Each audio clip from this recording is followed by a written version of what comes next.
everyone. Thank you for joining us today. My name is John Quigley.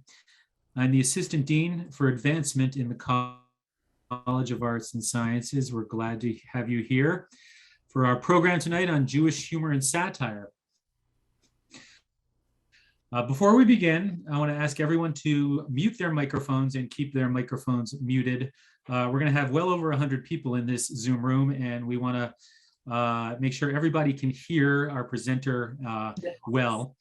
I want to let you know also that we're going to be recording this event. Now, if you don't want your image recorded, go ahead and click turn off your video if you don't want your image recorded for posterity. We take these programs and put them up on our website so people can come view them if they weren't able to be here.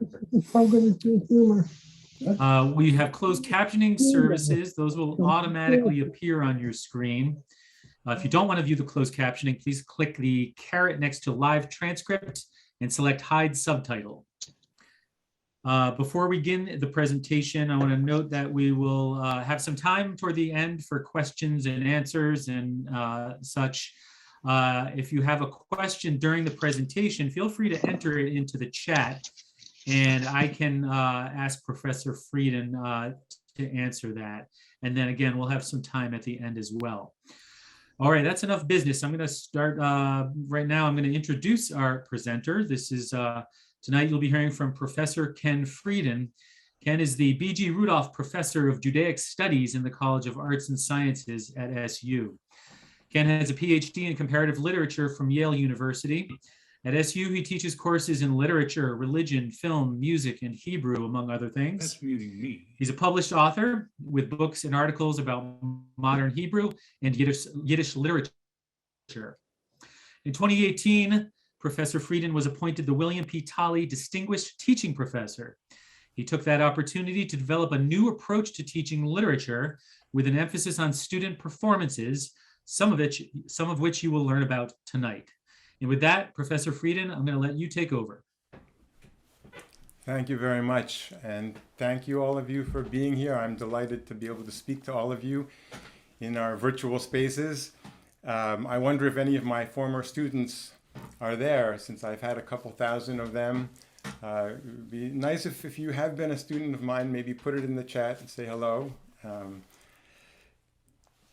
So I'm starting with a quotation from SHOLEM ALEICHEM. Lachen is gesund, Doktorim heißen lachen. Laughing is healthy, doctors prescribe laughter. And especially in these times, I think laughter is in order to make do with what we've got. It's not what we expected. Things are always changing. I taught on Zoom for a year. We're back in the classroom now. And I'll tell you more about how that went, teaching performance on Zoom.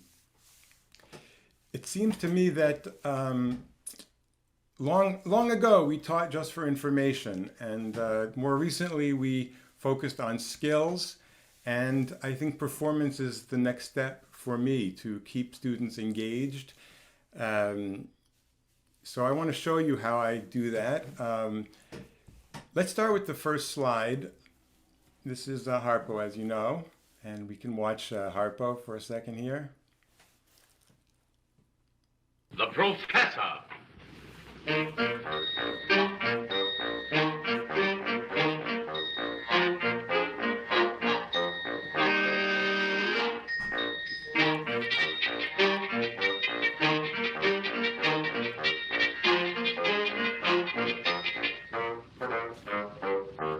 The gate swung open and a Fig Newton entered. How do you do? Good. Thank you. I love Harpo, and I love the way he plays a professor in that scene. So I figure if Harpo can play a professor, I can play Harpo. And on occasion, I have shown up to class dressed as Harpo. Students were giving presentations, so I sat in the back with my horn and I honked my approval. Next slide, I just quickly sketch 3 different approaches to humor. No complex theory, but I promised to be scintillating. So I'll first tell a joke about a diamond. Maybe you know this one. about the famous Plotnik diamond. So a woman shows up at a party with a huge diamond on her hand, and the hostess says, "Wow, I've never seen one like that before." And the woman says, "Yeah, that's the Plotnik diamond." She admires it further, and then the woman says, "Yeah, that's a famous diamond. It's so famous, there's even a curse associated with it." "Oh yeah? What's the curse, Mr. Plotnik?" That's put down humor. It fits in with the superiority theory, which could be self-deprecating or putting other people down. These days, it's only politically correct to punch up or to self-deprecate. So we have the famous example of Rodney Dangerfield. "I don't get no respect. My son came home and said to me he was depressed. I said, 'Why are you depressed?' He said, 'Because I heard a new expression at school, like father, like son.'" So that's a favorite form of humor, self-deprecating. And it's interesting because Sigmund Freud wrote that he didn't know of many other people as the Jews who make fun of themselves to such an extent. Then there's the incongruity theory. There are many examples of that, but I just threw one up there. What's the difference between a duck? And then Freud, very interesting book from 1905, jokes and their relation to the unconscious. It's actually a kind of rewrite of his book on dreams from 1900. So he treats the jokes almost as if they were dreams and uncovers the unconscious meanings behind jokes. So he points to hostility and sexuality, since it's Freud, and gives a lot of Jewish jokes. It's interesting. Freud was frustrated that not many people had bought his books on dreams, so he published this book, which is very much about Jewish humor, and key are Schnorrer and Shadchan jokes, dreams about beggars and matchmakers. So that's an interesting connection to theory.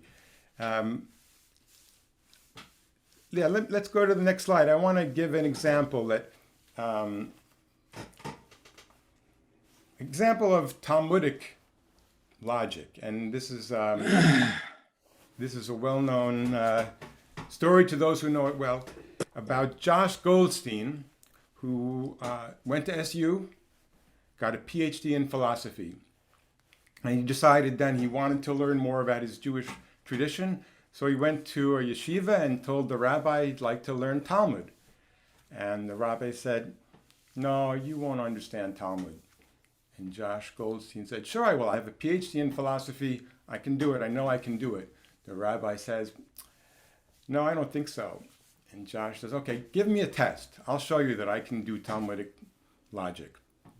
So the rabbi says, "Okay, 2 men climb down a chimney. One man's face is dirty, the other man's face is clean. Which man washes his face?" And Josh says, "That's obvious. The man whose face is dirty washes his face." The rabbi says, "Wrong. The man whose face is clean washes his face. Look at it like this. The man whose face is dirty looks at the man whose face is clean and thinks his face is clean. But the man whose face is clean looks at the man whose face is dirty and thinks his face is dirty, so he washes his face." Oh, and Josh says, "Okay, try me again. Ask me another one." "Okay. 2 men climb down a chimney. One man's face is clean, the other man's face is dirty. Which one washes his face?" Josh says, "We already determined that. The man with the clean face washes his face." Rabbi says, "Wrong. They both wash their face. Look at it like this. The man with the clean face looks at the man with the dirty face and thinks his face is dirty, so he washes his face. The man with the dirty face looks at the man with the clean face and figures, well, if he's washing his face, I should wash my face too, so they both wash their faces." Josh says, "That's incredible. Try me again." "Okay." The rabbi says, "All right, 2 men climb down a chimney. One man's face is dirty, the other man's face is clean. Which one washes his face?" And Josh says, "All right, well, we figured it out. Both wash their faces."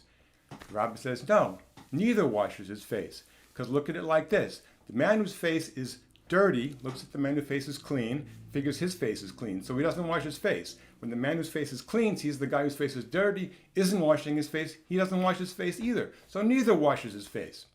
Jas is astounded. The rabbi says, anyway, all of this is narishkeit. It's all foolishness. How is it possible that two men could climb down a chimney and only one man's face would be dirty? And besides, since when did Jewish men climb down chimneys? So that's an example some people give as the Jewish humor version of Talmudic logic. Because Jewish humor, you could define it in terms of content, Jewish content, or you could look for a style of thought. And Telushkin, among others, point to this joke as an example of Jewish style of thought. Freud had pointed to another, which is self-deprecating humor. We can go to the next slide just for a very, very, very brief reference to the history of Jewish humor. Some of it goes back to Purim spiel, Purim plays that were traditionally given for centuries, which was a form of drama internal to the Jewish tradition. Eventually, there was Yiddish theater, Goldfaden and others, but quite late 19th century. And it became very important in New York. By 1900, there were numerous theaters, Second Avenue theaters in New York, not expensive, so the immigrants would go to the Yiddish theater, very popular. A lot of spectacle, a lot of vaudeville-style humor. But then gradually the quality got better with Maurice Schwartz and others. And there was some crossover to Broadway. The rest is history. I wanted to emphasize, though, how it does come out in many ways from Yiddish. And this is my most original contribution to the subject, I think, since one of my specializations is in Yiddish. So I'd like to try to show how Yiddish is a key basis for Jewish humor. And so the next slide, I just mentioned this argument going from Yiddish narratives to stand-up comedy. Yiddish, as opposed to Hebrew, was the spoken language in Europe. So highly educated Jewish men who went to yeshiva were fluent in reading, writing Hebrew. But Yiddish was the everyday language. And so there was a literature, mostly for women or less educated men, in Yiddish. But Mamaloshen, Yiddish, was primarily an oral language and developed a remarkable voice. So I mentioned a kind of subversive and feminine potential, since Hebrew is associated with men and education, traditional education, whereas Yiddish was associated with the home and subversion of the authority. So, orality, Hebrew associated with writing and Yiddish associated with speech. And that's what enabled it to be so effective as a vehicle for humor. As examples of that, and I wanted this to be a conversation in the spirit of Yiddish and everyday speech. And I do want to have a conversation with you about this. But I want to read a few passages from Sholem Aleichem, since he was the most popular Yiddish author up until B'Sheva Singer, extremely popular author. And I'll read some selections from an anthology that I edited and we published at Syracuse University Press. So, and you know Tevye, the dairyman from Fiddler on the Roof. Not everybody knows that it goes back to Sholem Aleichem's stories from 1894 to 1914. So it wasn't conceived as a novel. It was a sequence of stories he published gradually. And the most famous are Hodel and Chava. Chava is at the center of Fiddler on the Roof. So we have these stories. Sholem Aleichem tried to bring them to the Yiddish theater unsuccessfully. He came to New York twice, 1906 to 8 and 1914 to 16. He died in New York. of tuberculosis. He tried to make it on the Yiddish theater, but he wasn't a dramatist. It wasn't until after his life that it was brought to the Yiddish stage and succeeded with Maurice Schwartz as Tevye, 1923. If you want to get a sense of that, there's an excellent 1939 film, Tevye, with Maurice Schwartz as the lead. So these are the stories that predate and are the inspiration for the Fiddler on the Roof, and before that, the Tevye play. And my point is that the monologues of these characters are key.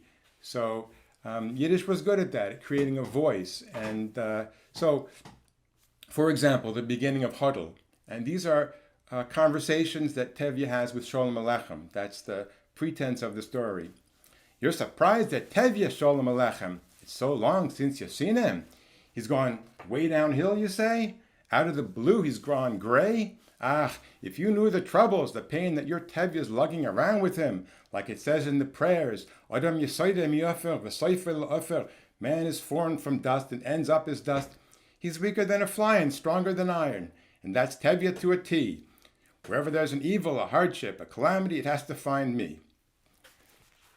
So that's Tevye, and he tells his story about his daughter Chava. You know, there are 5 daughters. In some versions, there are 7. Sholem doesn't change his mind. There are 5 key ones that he tells stories about.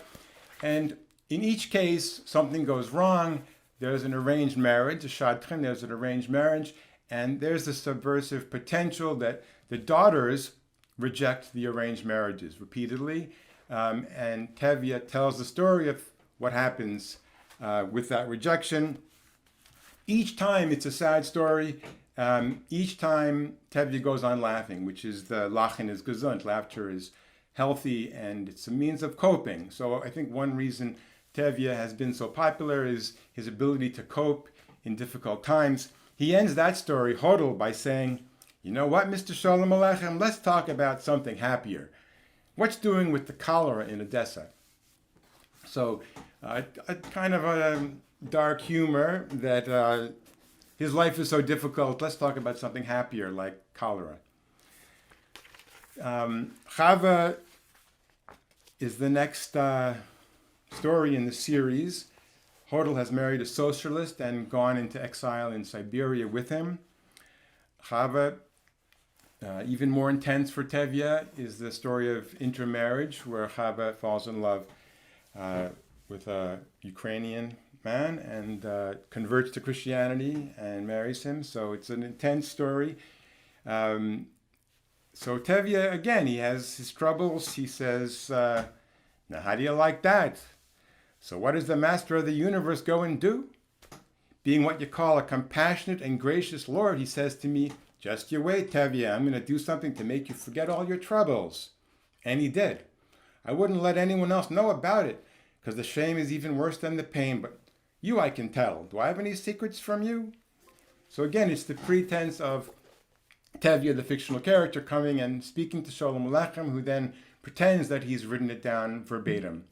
There may have been an actual source of for Tevye in Sholem Aleichem's experience in the summer dacha.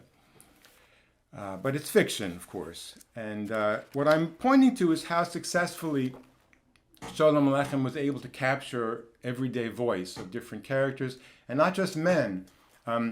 There's a volume of monologues. We also published those in a translation at Syracuse University Press. It's called 19 to the Dozen. And several are women, so it's not just male dialogues. This one is a Vilna housewife talking about holiday dainties. It's a tzimis she's actually talking about, and the joke is to make a tzimis, is to make a fuss. It's also a dish. So this is the woman I'll try to do.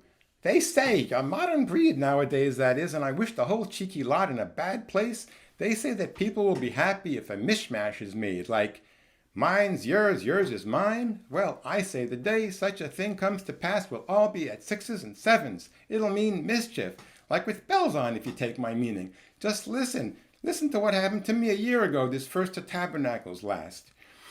So it's all about how in crowded quarters, during Sukkot. She makes a dish, and her neighbor seems to eat her tzimis and all of the problems surrounding that. So it turns out to be a kind of indirect jab at socialism. What's mine is yours, what's yours is mine. And Sholem Aleichem had been in Vilna and had met some of these socialists in 1904. So he was aware of what was going on, the Bund, the socialist Bund in Vilna. And just one more example from New York. So Sholem Aleichem was not really happy about the Yiddish that he heard in New York when he got there in 1908. There was too much English in it, for one. So he wrote some monologues making fun of New York Yiddish, which full of English words, and to the extent that when it was published, they had to add a glossary of English words, so people who only knew Yiddish could understand the English words. So the translator, Ted Gorelick, brilliant translator, had a quandary. How do you translate Yiddish that's full of English? So he chose a kind of Yinglish, American accented, you could call it English, Yiddish accented English. So it starts like this. This is Mr. Tumler, business broker, a business with the greenhorn. He has a story about the greenhorn. He starts like this. You was saying how America was a land of business? Never mind. That's how it's supposed to be. But a fella getting married with a girl for business? That's, pardon me, that's mean and dirty. Now, I ain't preaching no morality here, but I'm telling you it's a fact. When 99% of greenhorns in this country is getting married for business, it is making me mad. And if I'm meeting up with such a kind of greenhorn, believe me, he don't get off dry. You leave it to me. Want to hear a good one? Listen. And he's what you call an unreliable narrator, because he thinks that he's telling us how self-righteous he is and how the greenhorns, the new immigrants, are corrupt, but we gradually realize he's a con man and he's not a nice guy. So again, all these different voices, and that was one of the amazing things about Sholem Aleichem, to create voices, and he would go around the country. He was sort of the Yiddish Mark Twain. So as Mark Twain did, going around the country reading from his work, so did Sholem Aleichem around Europe, around America, reading his monologues. It was considered good entertainment, and he would perform them in different voices. There are many places to go from there. I just have one example from Yiddish literature following Sholem Aleichem. It's 1919. A funny writer, Moshe Nadir, loosely translated in the next slide for you. This could almost be a stand-up bit. My wife and I are practically strangers. Though we've been living together for 15 years, she doesn't know me and I don't understand her.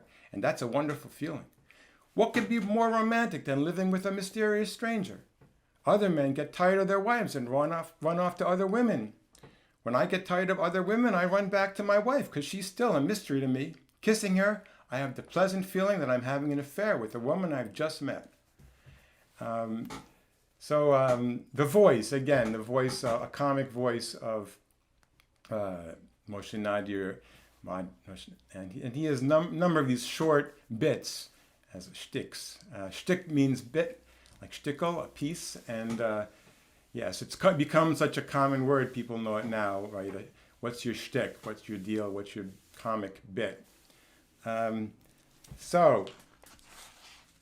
there,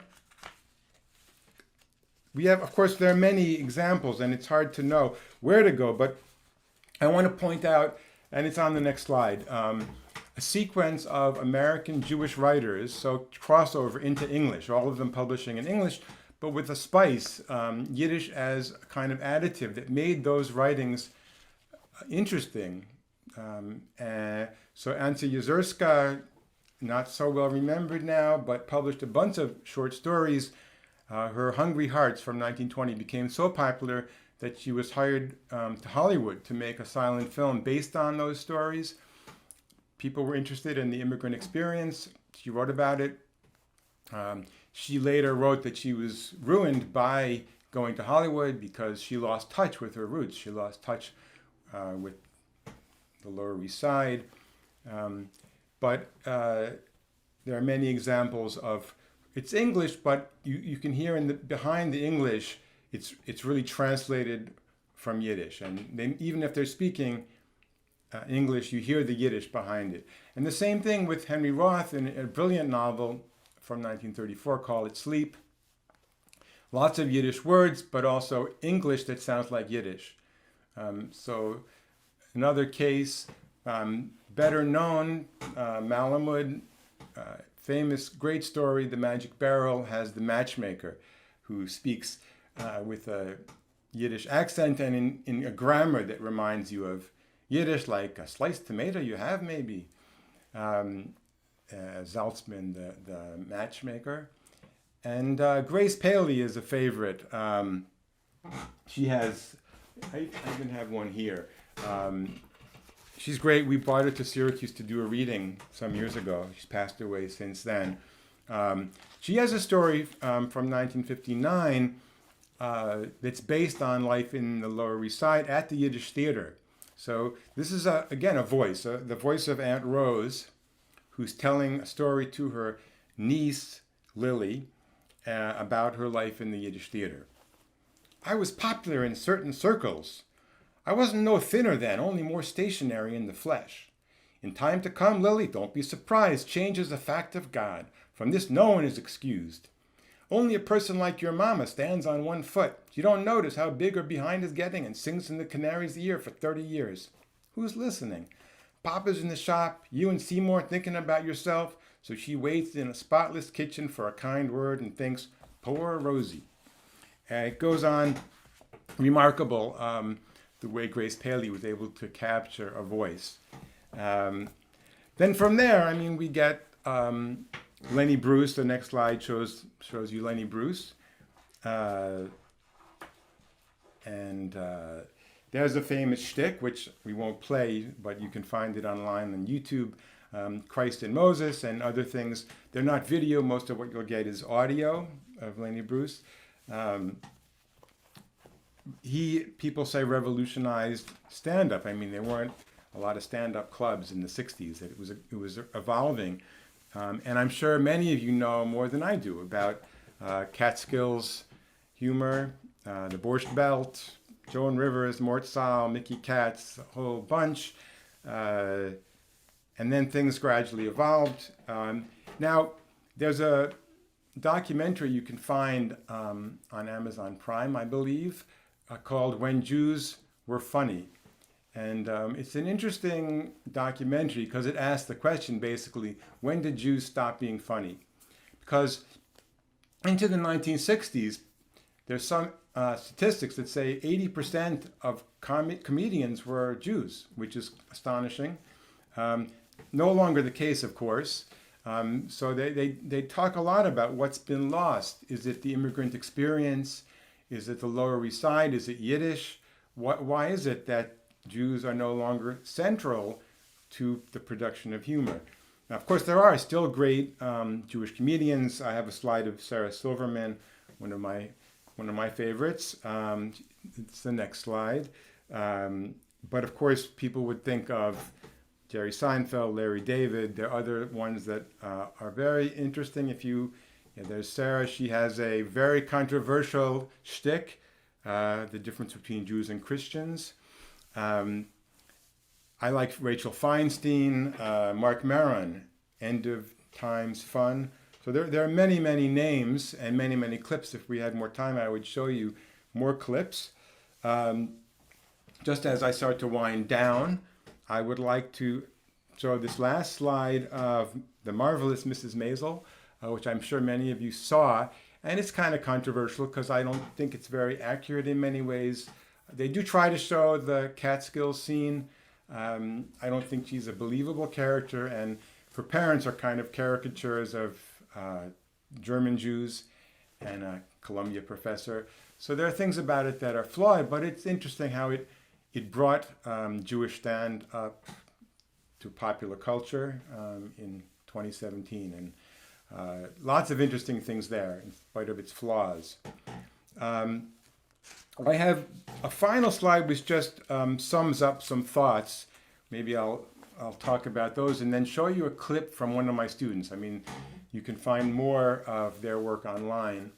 But the first question is, if we agree with Freud that humor expresses something beyond the conscious mind, beyond reason, the unconscious, should we expect to understand how it works rationally? Freud tries in his jokes on their relation to the unconscious, but I don't think anyone has solved it. It's a mystery, and humor gets old. It's funny that it's very hard for my students try to be funny on Zoom. Very hard to play to silence, and in Zoom apparently you can't hear more than one voice at the same time, so it's very hard. But no one has quite solved it. And going back, I mean, is it expressing repressed impulses? Is it breaking norms?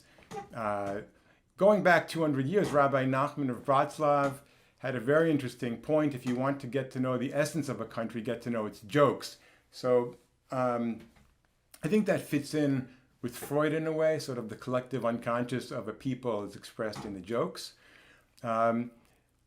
Monologue interests me. I mean, we've just gone through this pandemic, or we're still going through it, which brought a lot of people into solitude. And so I think in interesting ways, people had recourse to YouTube and other media of expression, which were monologues, because they were stuck in their homes alone. I think monologue has become a universal now online.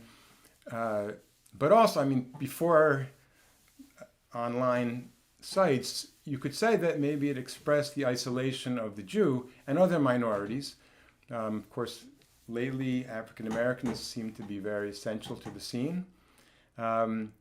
Right, and so as a final saying, I was going to suggest that the essence of the Jewish comedian is speak softly and carry a big shtick.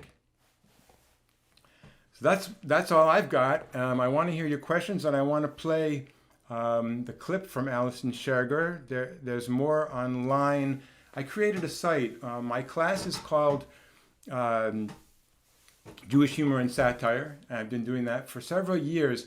It began as a course about Jewish jokes and satire, but a couple of years ago that got old, and I shifted it to stand up. And exactly 2 years ago, before the pandemic, we started doing that in class. And I set up, actually, in that time it was Skype.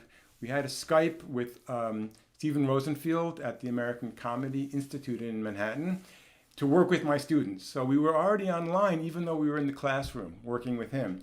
And then it was just a coincidence. We after the spring break, we couldn't go back. We stayed on Zoom, and we continued to work with him. So there's a lot I could say about what it means for the students to develop their own routines. I've gotten to know them better working on that with them than ever before, because they're working out their personae. They're trying to figure out who they are. And so this is just one example. There are many more. Again, at my website, it's jewishhumorandsatire.com. You could see more there. But let's take a look at Alison. It's just a minute and a half.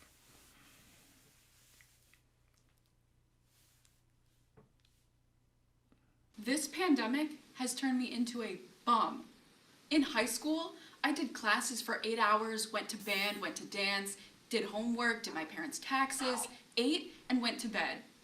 But now, to write one email, I have to block off the entire day. It takes forever to get one thing done. My friend asked me the other day, "What are you doing tomorrow? Maybe we can hang out?" And I said, sorry, I gotta take out the trash. I'll be busy. So I asked her, "What are you doing tomorrow morning?" Then I realized I don't even wake up until 3 p.m. It didn't matter. She said she was gonna be busy all day making her bed. My therapist told me I should put everything I have to do in my planner. This only stresses me out more. From 9 to 11, I have make a bowl of cereal. And from 1 to 4 p.m., I have shower. If I have to shower, I'm gonna have to sit on my bed for an hour, at least, on my phone. and then get up and take off my clothes? It takes me a half hour just to pick out what color sweatpants I want to wear. At least while I'm in classes, I can turn my camera off and mute myself. This gives me time to wash the bowl in the sink. Thank you. As I said, it was fascinating to work with students on their monologues, and I'm still doing it. Last semester, there was a class I did on humor, irony, and political satire, actually, during the election season, and that was amazing. And teaching now writing and performing monologues. And I find it incredible because they don't know who they are yet. They're trying to figure out who they are. And so the process is incredible. I'm sure there are many of you out there who know more about it than I do. So I wanted to share this experience of using this as a teaching method. As I said, it used to be focused on information, then we focused on skills, and now, especially during the pandemic, to keep students engaged, we're teaching behind masks now. Performance has been very helpful. So that's my take on Jewish humor and how it has helped me teach at Syracuse University. Thank you. And I'd be happy to take questions. I don't know if I have the answers. I see some questions in the chat. I don't know if I can answer. If you'd like, I can read some of these questions Yeah, but you have to be sure to read the ones that I can answer. to you. Well,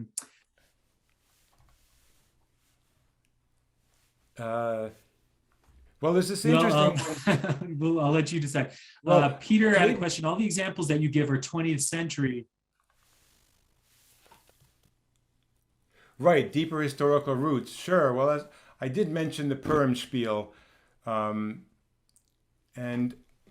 my suggestion is that Yiddish literature goes back. Modern Yiddish literature only goes back to about 1864, but the Purim spiel goes further back. So, and there was recently a book published called The Earliest Jewish Joke Book, which has some very early stuff, but it's not really Jewish jokes. It's more jokes about Jews, which tend to be a bit anti-Semitic. So, that's part of the question. What is Jewish humor? Does it have to have Jewish content, or does it have to be told by Jews? Does it have to be told to Jews? Does it have to have a style that is specifically Jewish? But yes, of course, it goes further back. I've emphasized that line from modern Yiddish literature to stand up. And I hope that was somewhat clear. Someone asked about the Yiddish. I think you did mishear. I think I was saying Yiddish and orality, the focus on the spoken word, the invention of an oral voice. I see that as another question. A lot of other interesting questions, and I wish, if I change the view, I get to see gallery view, which is nice. I like to see your faces.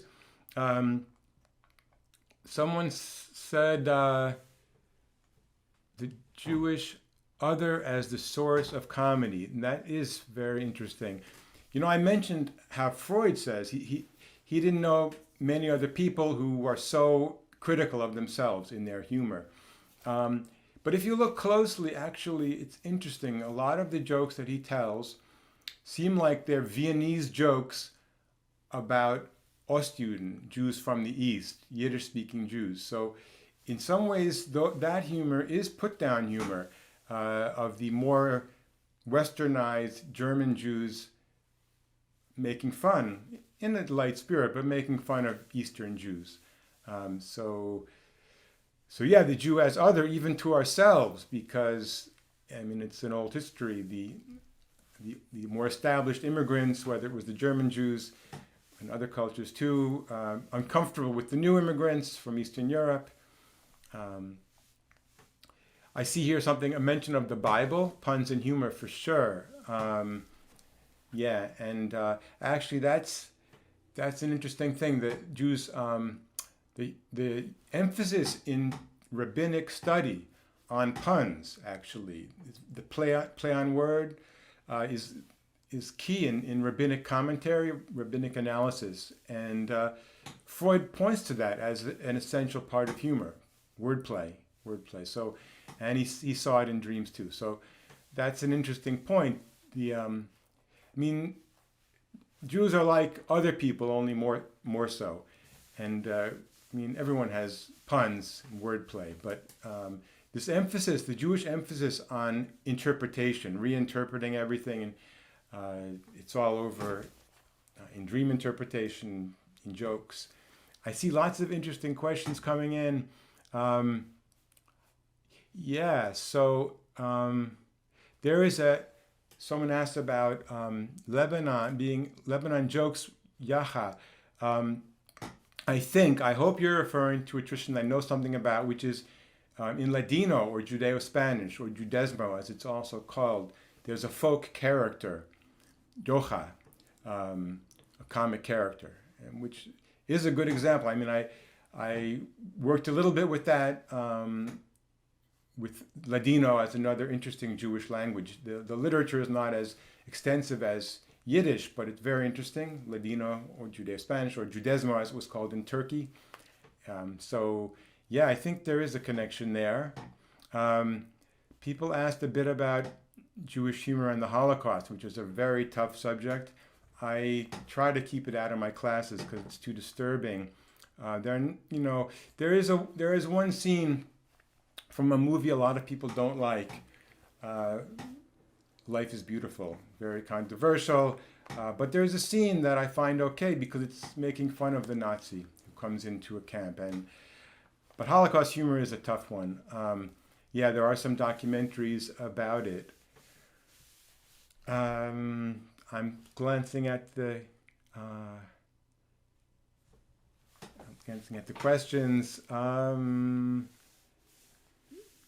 Right, there was a question about Ashkenazic or European versus Mizrahi and Sephardic. I'm no expert in the Sephardic tradition, so I can't say so much about that. This question about, humor on the Holocaust is a really tough one.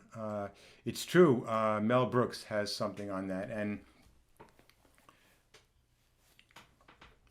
what this question says, he reflected on the producers. He said that he found Springtime for Hitler the best way to ridicule and mock Hitler. And that is very interesting.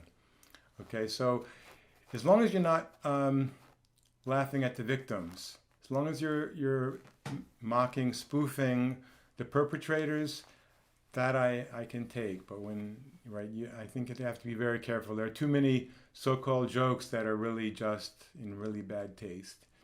Someone mentions a documentary, The Last Catskill Resort. Sounds good. Probably some of you were in the Catskills, went to the Borscht Belt events. I'm a little too young for that, but if anyone wants to say anything, I would like this to be a conversation. We don't have that much more time, but maybe 15 minutes. If anyone, that would be interesting to all of us, I think. If anyone has direct experience of Lenny Bruce or of Catskill humor, anyone want to raise a hand, or I guess the best way is to put it in a chat or raise a hand if we can catch you, or just ask a question orally. It'd be good to hear someone else's voice and not just mine. Anyone out there? A question just came in about the relationship between Jewish humor and New York City humor. What do you have any thoughts on that? That's where a lot of these comedians came out of, right? Yeah, definitely. And most of them were Yiddish speaking. So what's New York City humor without Yiddish? Sometimes I think the Jews stopped being funny because the non-Jews took our language. Yiddish has become so much a part of New York English. Everyone talks about schlemils and schlemazels. There are so many words for fool, schmendrick, schmegegi. There's so many of these words in Yiddish that people recognize in English. So we've had a huge influence in some ways. So they took it away from us. Maybe we had a monopoly on Yiddish. Now they had to share it with the non-Jews. And that is strange, though. Why is Yiddish immediately funny? Somehow it's associated with humor. Even, of course, there's serious Yiddish, but it's enough for a comedian to use a Yiddish word often to get a laugh. May I ask a question? Yes. What would the Borscht Circuit comedians, would they be able to survive today in this woke cancel culture? Yeah, I'm trying to see who that was speaking. It's Milt Schefter. Okay, hello. Hi. Yeah, well, they say a lot of comedians won't play college campuses anymore because they're afraid of the response. Of course, during the pandemic, that wasn't an issue. There weren't performances, live performances. I think it is true that, and actually the first time I taught this course, I had students sign a waiver acknowledging that they might hear things that they wouldn't hear in other classes, and we do our best. But so, I mean, it's pushing the envelope. What's permissible in a college classroom?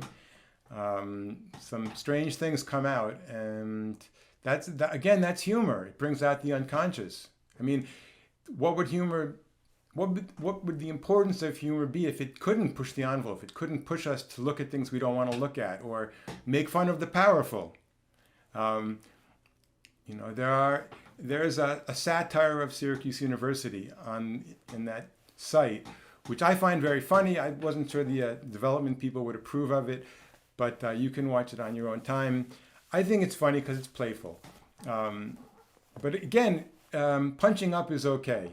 If you make fun, I mean, Syracuse University can deal with it. We know that Syracuse University is successful, and we can make jokes. I see other questions coming in. I don't know if I answered yours. Ken, someone has their hand up. Betty and Stan, did you want to go ahead?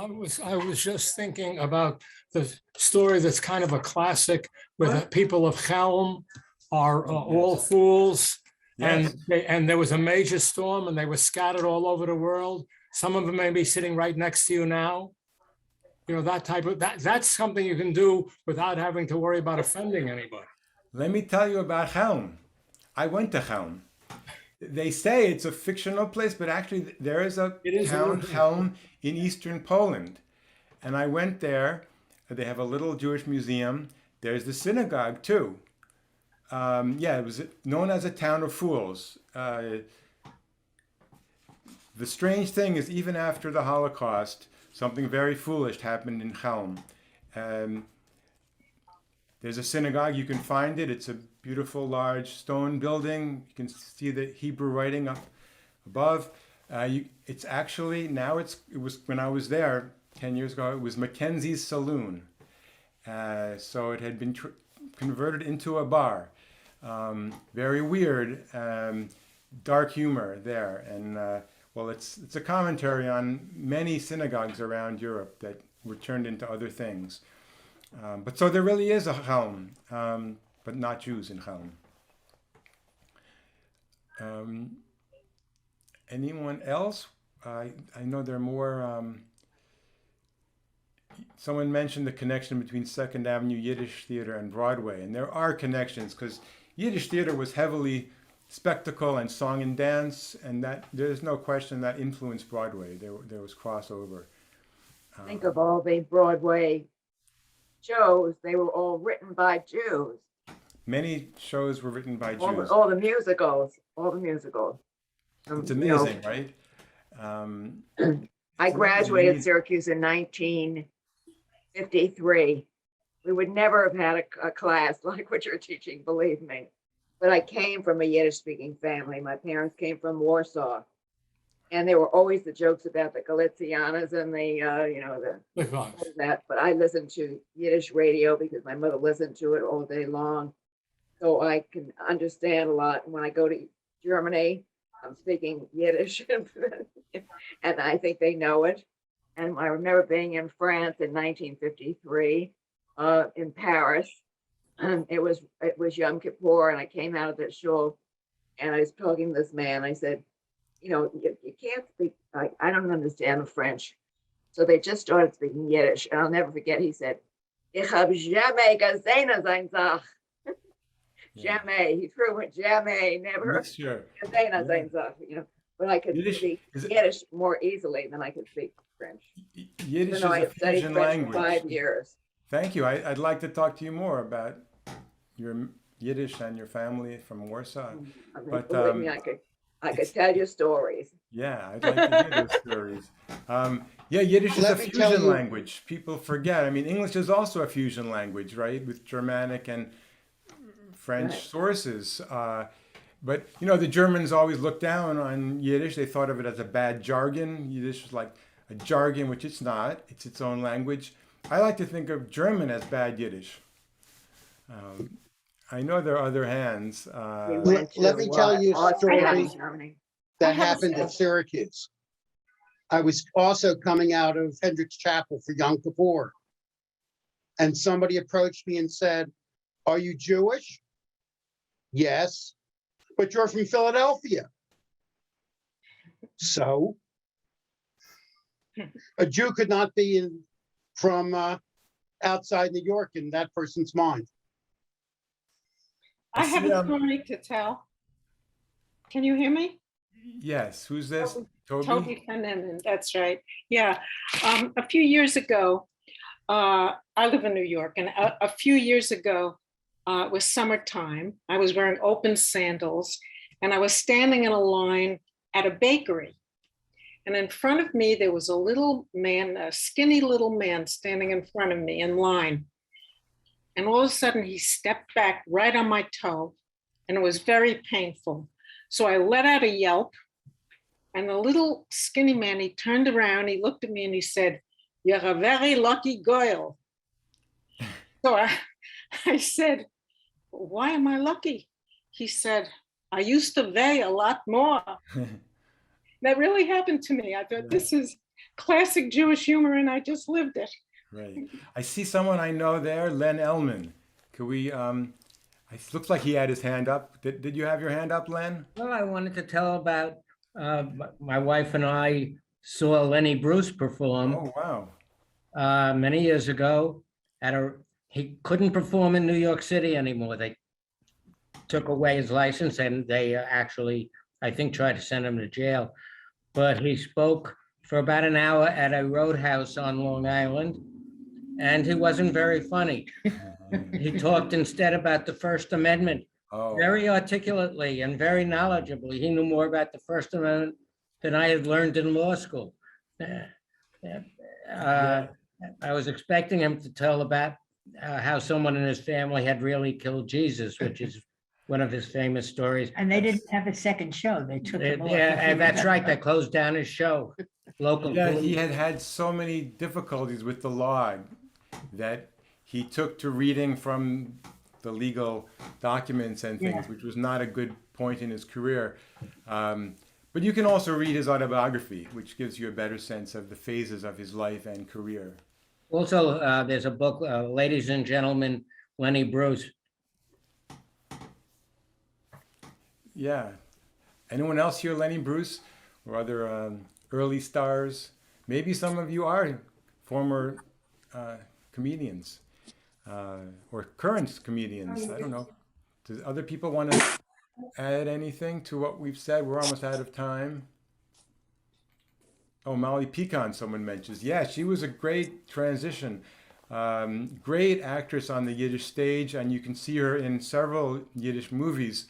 Yiddle Mitten Fiddle is one great Yiddish film. She plays the lead, and others. And yeah, I think she's the matchmaker in Fiddler. Hey, Ken, real quick before we run out of time, can you just talk a little bit about Jewish studies at SU and, Yes. and what we're doing? Sure. Yeah, we just hired a new faculty member thanks to an endowment.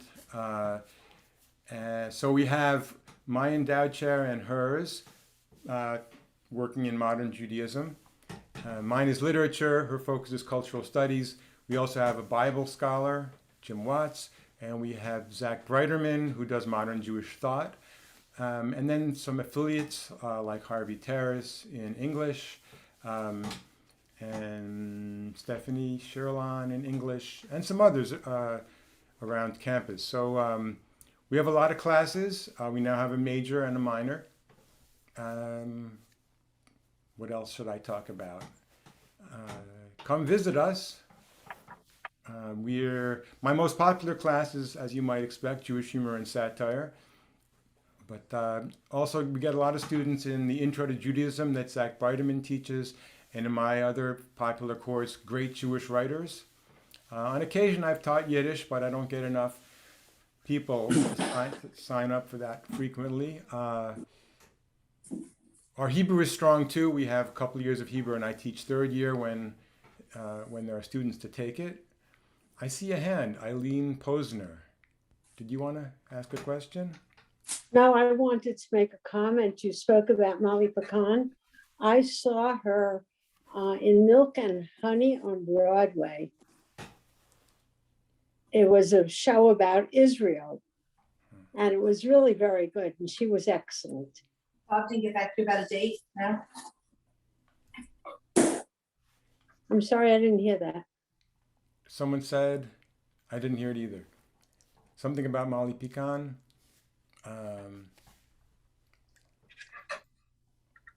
I didn't mention Woody Allen. It's true, I didn't mention Woody Allen. And yeah, some people are angry at Woody Allen. So a lot of these, I mean, obviously Louis C.K. is in trouble too. Bill Cosby, a lot of...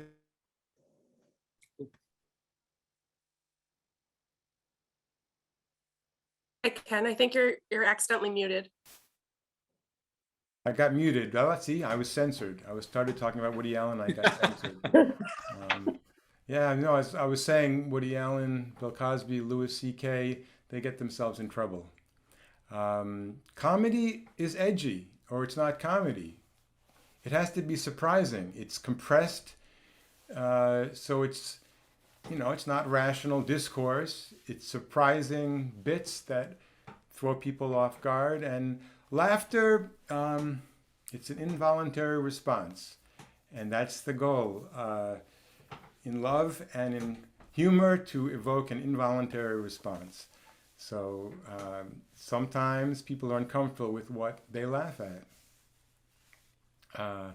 Thank you, all of you, for joining us tonight. Please drop me a line. I'm kfrieden@syr.edu. You can always contact me at my email, kfrieden, like my name. I would like to hear from you and people who have those experiences of hearing some of these comedians. I'd like to hear about that. Sorry, Lenny Bruce was not as funny as he should have been that time. He was in too much trouble. He had been arrested so many times. He was overwhelmed. John, you want to take it over to close? Yeah, well, Ken, all I want to say is thank you. That was terrific, and we really appreciate that. And we appreciate everybody who joined us tonight.